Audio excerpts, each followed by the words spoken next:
Di laboratorium Profesor Khodorkov memiliki sebuah alat yang bisa mengukur energi dari air.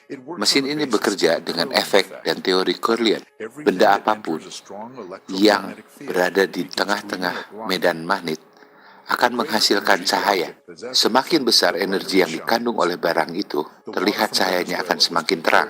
Air yang berasal dari Venezuela dibandingkan dengan air biasa. Kita bisa lihat di sini bahwa air yang berasal dari Venezuela itu tidak hanya 2 atau 3 kali lipat lebih kuat, tetapi 40.000 kali lebih kuat. Jadi pada dasarnya, walaupun kedua materi itu adalah H2O atau air, mereka adalah barang yang berbeda. Air berenergi seperti inilah yang sebenarnya mengaktifkan tubuh kita. Semakin tinggi energinya, semakin baik. Dan inilah yang membuat kehidupan di dunia berjalan. Maka dari itu, orang-orang Indian Venezuela hidup dalam kebahagiaan dengan umur yang panjang. Mereka tidak menginginkan pengaruh modern masuk ke dalam kehidupan mereka.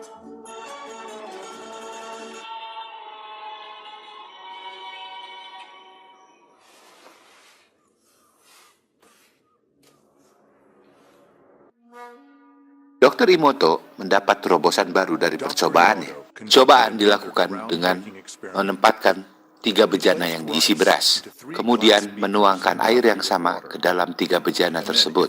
Dan selama 1 bulan ke depan, dia mengatakan terima kasih kepada salah satu bejana, dan mengatakan, kamu idiot kepada bejana kedua. Sedangkan bejana ketiga diacukan begitu saja.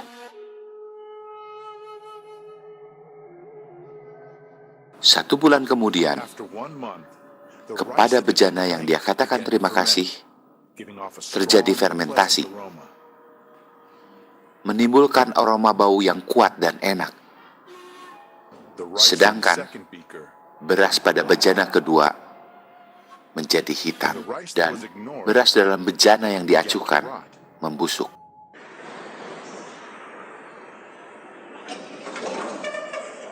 Di Rusia sendiri, banyak percobaan dilakukan terhadap air. Salah satunya adalah Viktor Bagian. Dia adalah seorang peneliti sekaligus seorang usahawan. Dia mendapatkan suksesnya dengan melakukan percobaan yang tidak ada teorinya di dalam ilmu pengetahuan. Selama 30 tahun dia melakukan percobaan hanya untuk membuat air lebih baik. Alat yang diciptakannya dapat memberikan air yang baik bebas dari bakteri sekaligus lebih murni, yang baik untuk tubuh.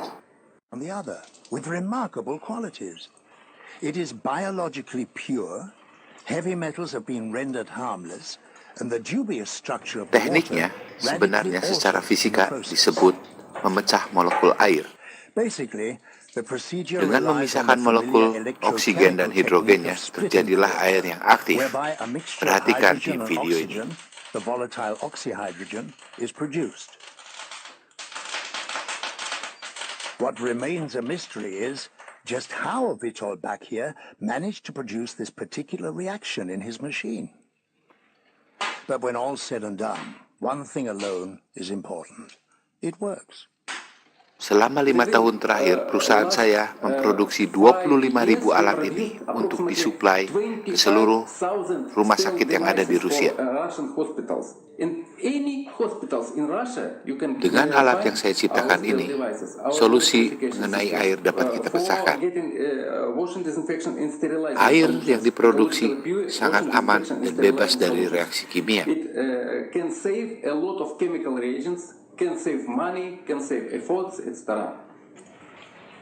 Detail dari mesinnya tetap merupakan rahasia dari perusahaan dia, tetapi di dalamnya ada pipa titanium dan sebuah membran yang bisa mengaktifkan molekul air. Dalam beberapa detik saja, air biasa yang melalui alatnya sudah merubah struktur molekulnya. Kita bisa lihat dari percobaan ini dengan menggunakan tinta. Di sebelah kiri, air biasa. Di sebelah kanan adalah air yang sudah diproses melalui alatnya. Bisa kita lihat di sini. Tinta di dalam air biasa tetap terlihat. Sedangkan tinta di dalam air yang aktif terserap oleh Much of molekul-molekul what air yang happens aktif. here beggars scientific Sampai explanation. sekarang, ilmu pengetahuan masih belum bisa menjelaskan dengan detail apa penyebabnya. Tidak ada orang yang bisa mengatakan bahwa ini tidak bekerja. Hanya karena mereka tidak mengerti bukan berarti ini tidak nyata. Ini sudah dibuktikan oleh saya dengan alat saya untuk memberi kesehatan yang lebih kepada masyarakat. Banyak laporan yang sudah masuk dari banyak rumah sakit kepada saya yang menyatakan bahwa air ini tidak mengandung kimia dan tetap hanya air yang mempunyai efek yang luar biasa. Mengapa hal ini bisa terjadi? Itu tetap merupakan misteri besar bagi saya dan itu merupakan PR bagi para ilmuwan.